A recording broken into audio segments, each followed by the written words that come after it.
Assalamualaikum warahmatullahi wabarakatuh. Salam sejahtera kita semua. Saudara Menteri, kami senang, gembira, bangga bisa bertemu dengan putra mantan presiden saat ini menjadi menteri. Selamat kepada Pak Agus. Di Komisi 2 ini Pak, ini rata-rata semua adalah mantan para pejabat kepala daerah yang sangat paham birokrasi. Kalau saya pengacara yang nonaktif sekarang ini Pak. Ya, tapi saya sangat getol untuk mengkritisi ATR BPN khusus menyangkut masalah pertanahan. Tadi kami sudah mendengar bagaimana paparan dari Saudara Menteri dengan semangat untuk bisa lebih membuat luar biasa ATR BPN ini. Kita dukung penuh Pak itu. Ya. Saudara Menteri, kalau tadi Saudara Menteri mengatakan akan membela bahkan mati-matian ketika ada para pejabat internal dari Kementerian ATR BPN ketika mereka dipersalahkan. Padahal mereka sudah bicara, sudah bekerja secara benar. Faktanya tidak begitu Pak. Tidak begitu. Kalau Saudara Menteri mungkin sudah tahu, kami ini getol ke daerah Pak. 21 provinsi. 21 Pak provinsi. Ya, di negara kita ini. Catatan saya Pak, 78 pejabat BPN sekarang sedang bermasalah hukum Pak. Saya pelajari Pak. Ada dalam proses penyelidikan. Sini ada Brigjen Polisi, ada polisi juga. Ada proses penyidikan yang sudah jadi tersangka. Ada dalam proses persidangan. Ada juga yang sudah diputuskan bersalah Pak. Kan begitu. Nah, bagaimana caranya Saudara Menteri, ya sahabat saya, Pak Raja ini, ya petinggi PSI, ya kan begitu, sekjen kan, gitu, ya, bisa Saudara Menteri dan jajarannya membela mati-matian ini Pak. Semua bicara anggaran Pak Menteri. Anggaran BPN itu untuk, ndak usah bantuan hukum Pak, untuk penanganan sengketa saja di kementerian itu hanya 60 kalau saya nggak salah. Mana Pak Dirjen sengketa di sini? 60 Pak ya? 60 kan? 60 saja Pak sengketa yang bisa di-cover dengan anggaran. Sementara setiap tahun itu sengketa itu lebih dari 1000 Pak. Bagaimana caranya? Kita bicara tentang pembelaan kepada masyarakat. ATR BPN itu selalu turut tergugat Pak. Jarang sebagai tergugat. Turut tergugat itu, Saudara Menteri tahulah, ya, hanya tunduk kepada putusan pengadilan. Turut tergugat Pak. Dan jarang sebagai tergugat. Ini Pak Menteri. Jadi sebelum, ya, Pak Menteri kita ini bicara tentang mafia tanah Pak, selesaikan dulu pembelaan terhadap teman-teman ATR BPN ini Pak. Selesaikan dulu Pak. Itu intinya Pak. Kita nggak mungkin bisa bicara pemberantasan mafia tanah Pak. Nggak bisa. Ini semua akan ketakutan. Saya nggak tahu ini virtual nggak. Semua kakanwil, semua kakanta itu akan ketakutan Pak sampai ke bawah untuk berbuat kebenaran Pak. Kenapa? Saya tidak perlu ungkap lagi di sini. Pak Wamen sudah tahu, saya sering sampaikan. Ya. Kepala kantor pertanahan dia berbuat benar dan dia membuat sertifikat dengan dasar dari surat bupati, surat keterangan camat, saksi kepala desa, surat dan saksi lain. Ketika sudah dibuat sertifikat, tersangka, Pak. Kementerian diam. Saya terus terang bilang diam, Pak. Kami suka bantuin tuh para kepala kantor. Ada tuh orang-orangnya tuh, silakan dicek, Pak. Siapa yang pernah kami bantu? Saya pernah telepon Kajari, Bapak tangkap dia, Bapak pindah besok, saya bilang. Ini saudara menteri. Jadi kalau kita bicara semangat pemberantasan, Pak, ya kan, selesaikan dulu di dalam. Bikin dulu nyaman, Pak, di dalam ini. Supaya sertifikasi itu bisa betul-betul mereka lakukan tanda tangan secara nyaman dan sukacita, Pak. Itu Pak Menteri. Tidak gampang, Pak, di pertanahan. Semua rakyat ini selalu kalau bicara tanah, dia akan ke kantor BPN. Padahal itu tanah pertanian, Pak. Itu tanah dari KLHK. Belum tanah lain-lain. Ini bagaimana, Pak Menteri? Ini ada Pak Agus di sini, Irjen. Setelah saya mati, apipnya kurang berjalan, Pak. Pak Irjen. Kan begitu, Pak. Sebelum Irjen turun, mestinya apip dulu, Pak, yang bekerja. Nggak jalan. Gitu. Ini, Pak.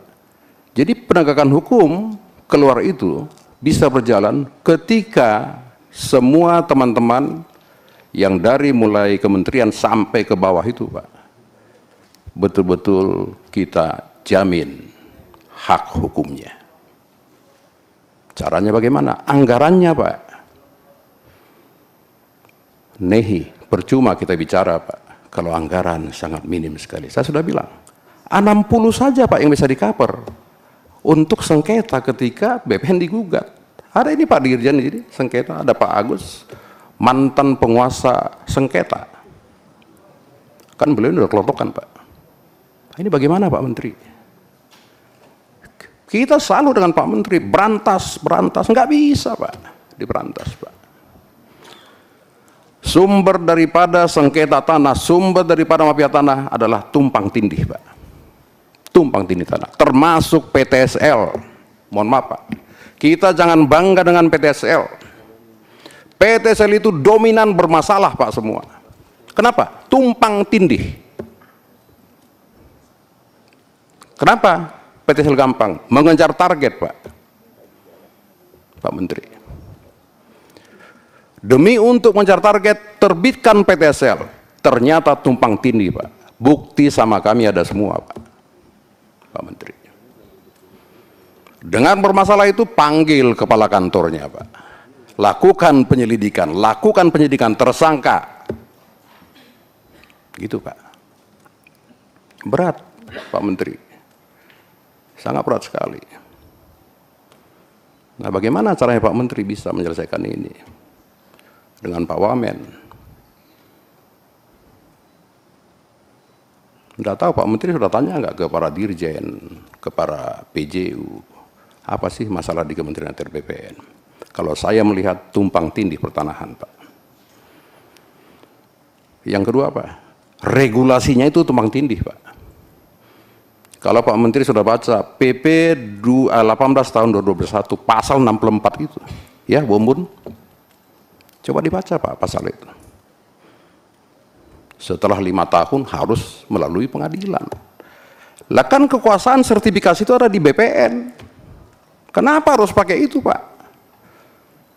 Belum Permen nomor 21 tahun 2020, saya sudah suka bilang revisi itu, Pak. Nggak tahu sudah revisi nggak, Pak Agus?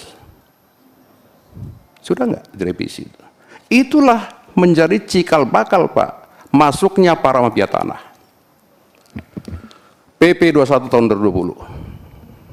Saya sudah bolak-balik, Pak, teriak mengenai itu. Sampai sekarang saya nggak tahu kabarnya bagaimana itu. Itulah sebagai alas sekarang oleh para mafia itu dipakai. Ini Pak Menteri. Kalau di Banyuwangi ya, ya Pak Menteri menyetop sekian ribu sertifikat bla bla bla. Ha, itu mah kecil, Pak. Itu kecil Pak, itu depan mata Pak Menteri aja itu. Belum kasus di Sungut Pak, apa itu Pak, apa ya, Malingkar, Mencirim Pak, sampai detik ini Pak tidak selesai. Nggak selesai Pak. Kenapa? Ya tumpang tindih. Kenapa bisa tumpang tindih? Kenapa nggak selesai? Regulasinya Pak juga tumpang tindih. Maka bagaimana caranya Saudara Menteri berbicara kepada ya kan KL untuk mengevaluasi kembali semua regulasi yang tumpang tindih ini Pak. Baru Bapak bisa bekerja. Karena banyaknya regulasi Pak, itulah yang dipakai oleh APH yang mana bisa menjerat ini Pak. APH tidak mau tahu. Pokoknya saya pakai aja ini. Begitu Pak. Belum lagi kita bicara ketika ada persidangan, ketika ada penyidikan, siapa Pak ahlinya?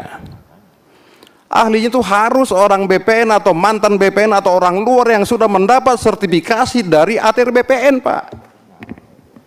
Jadi jangan semua ahli. Saya juga bisa ahli Pak. Gitu Pak. Iya kan? Kewenangan pertanahan ada di ATR BPN.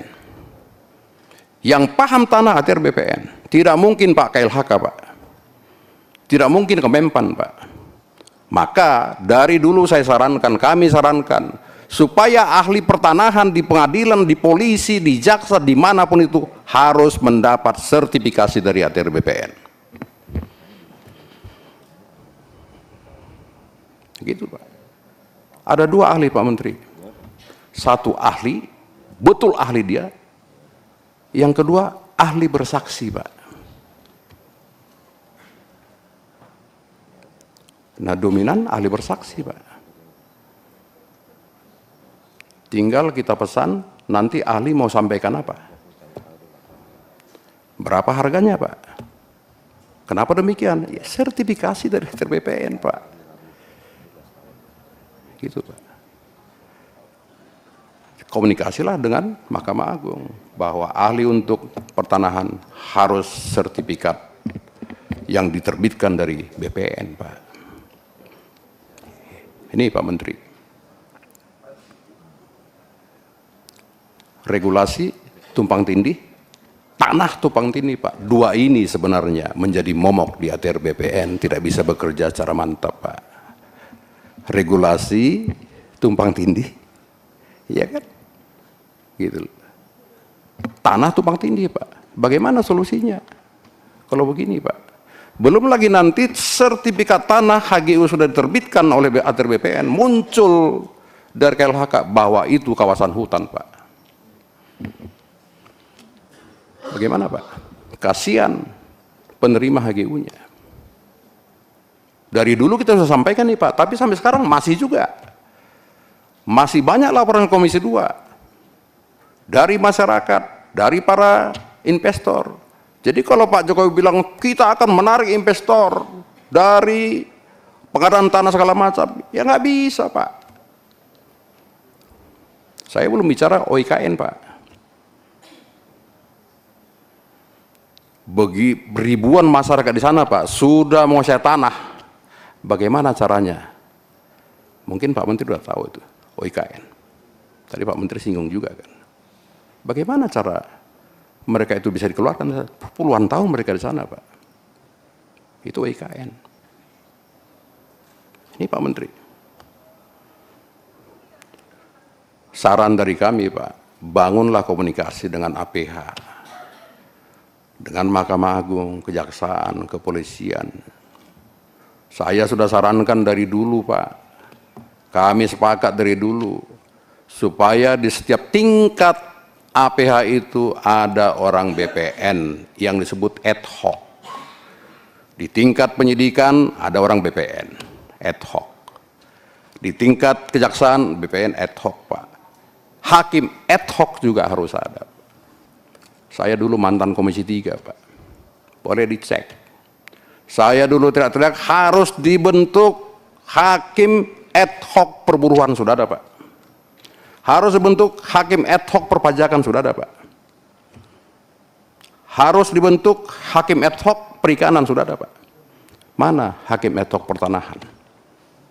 Mohon maaf, pasti tidak mau Pak, tetangga sebelah. Kenapa? Masalah tanah paling banyak di negara ini Pak. Itu Pak Menteri, bangunlah komunikasi mengenai ini.